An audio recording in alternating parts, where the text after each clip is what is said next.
जिस गन्ने से गुड़ इतना काला होता है उसकी चीनी इतनी सफेद कैसे हो गई?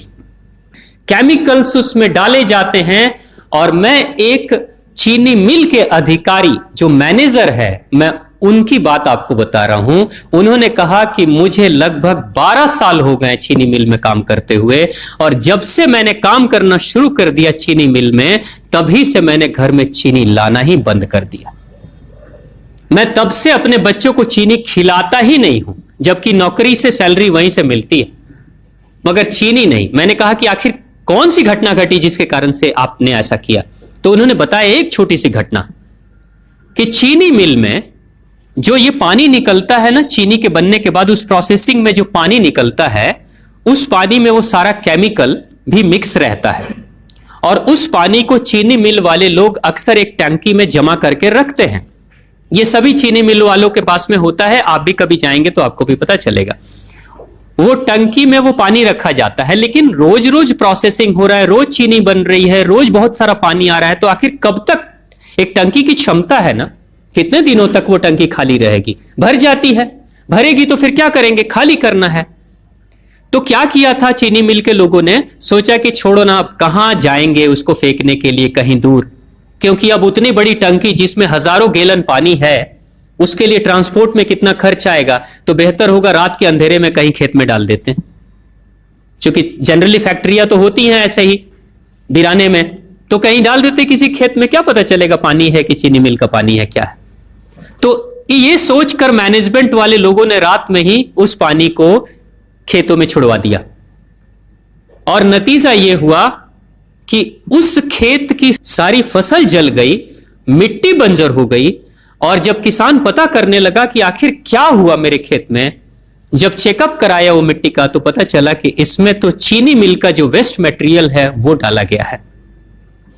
तब उसको खबर मिली कि हां, किसी स्टाफ ने बताया कि हां, हमारे चीनी मिल से ही पानी डाला गया था आपके खेत में, और पूरी मिट्टी बंजर हो गई। उसने केस कर दिया और चीनी मिल वाले को मुआवजा देना पड़ा लाखों रुपए। तभी से वो स्टाफ कहते हैं कि जो मिट्टी को बंजर कर दे वो इंसान के शरीर में जाए तो क्या करेगी। उसी के बाद से मैंने अपने घर में चीनी लाना बंद कर दिया। और सच्चाई है, लगभग अगर आप देखेंगे तो अंग्रेजों के आने के समय अंग्रेज पहला चीनी मिल इन्होंने भारत में ही लगाया था। पहला चीनी मिल भारत में ही अंग्रेजों का लगा, और अंग्रेजों ने चीनी की शुरुआत की। भारत के लोग गुड़ खाते थे, चीनी नहीं खाते थे, उन्होंने बहिष्कार किया, बिल्कुल नहीं। लेकिन चीनी और चाय पत्ती दोनों के लिए लोगों को तैयार किया गया था। चाय पिला पिलाकर फ्री में, चीनी के लिए तैयार किया गया और चाय के लिए भी तैयार किया गया। अंग्रेज ने जब से यह शुरू किया है, और पिछले 50 वर्षों से हमारे समाज में चीनी खाने का प्रचलन बहुत तेजी से बढ़ा है, और उसी समय से भारत के लोगों के बच्चों के शरीर में कैल्शियम की कमी होनी शुरू हो गई है। अगर कोई मां, अगर कोई बहन जो गर्भवती हो, गर्भकाल के दौरान अगर चीनी का सेवन अगर कोई बहन कर रही हो, तो चांसेस ज्यादा होते हैं गर्भपात होने के। कोई मां अगर बच्चे के जन्म से पहले 1 साल पहले से ही चीनी छोड़ दे और सामान्य भोजन करे, अपना ही दूध बच्चे को पिलाए, और कम से कम 5 साल तक बच्चे को चीनी ना खिलाए, खुद को चीनी ना खिलाए, उस बच्चे को कभी भी ऑस्टियोपोरोसिस की समस्या नहीं हो सकती। कैल्शियम की कमी उसके शरीर में कभी नहीं होगी। चीनी जब जाती है आपके शरीर में, तो बाहर जब निकलती है तो अकेले नहीं निकलती, कैल्शियम लेकर निकलती है। चीनी कैल्शियम लेकर निकलती है, हड्डियों को गलाकर निकलती है। और जिसके शरीर में कैल्शियम की कमी हो जाती है, उसके शरीर में मैग्नीशियम, पोटेशियम, आयरन सबकी कमी हो जाती है। कैल्शियम वो तत्व है कि जिसके शरीर में कम हो जाए, सारे तत्व कम हो जाएंगे, और कैल्शियम की कीमत पे चीनी हम खाते हैं।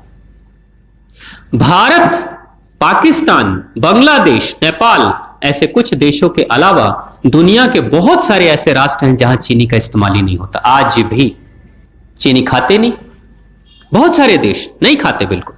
आप गुड़ खाया करिए, वो ज्यादा बेहतर है, चीनी को छोड़िए।